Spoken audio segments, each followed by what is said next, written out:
25 ડિસેમ્બરથી કાંકરિયા કાર્નિવલની શરૂઆત થશે. ગુજરાત રાજ્યના માનનીય મુખ્યમંત્રી શ્રી ભૂપેન્દ્રભાઈ પટેલ તેનું ઇનોગ્રેશન કરશે.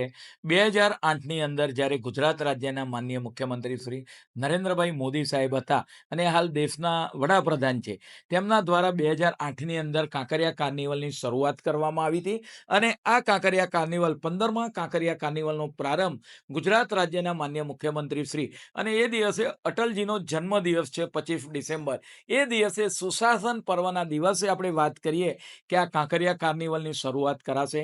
કાંકરિયા કાર્નિવલની અંદર અનેક લોકો રંગારંગ કાર્યક્રમ જોવા માટે, જેમાં સાંસ્કૃતિક કાર્યક્રમો હોય છે, લોકડાયરીઓ હોય છે, સાહિત્યના કાર્યક્રમો હોય છે, વિવિધ સ્પર્ધા હોય છે, બાળકો માટેની વિવિધ સ્પર્ધા હોય છે. આ કાર્યક્રમની આ શરૂઆત થવાની છે. આ કાર્યક્રમની અંદર અનેક નામાંકિત ગુજરાતના કલાકારો, આદરણીય સાઈરામભાઈ દવે હોય, કિંજલ રબારી હોય, ત્યાં દેવિકા રબારી હોય, ગીતાબેન રબારી હોય, કિંજલ દવે, રાગ મહેતા, આ જે છે એ અલગ અલગ સ્ટેજ ઉપર, એક ઉપર, બે ઉપર, ત્રણ પર આ કલાકારો દ્વારા 7 દિવસ સુધી અલગ અલગ પરફોર્મન્સ કરવામાં આવશે.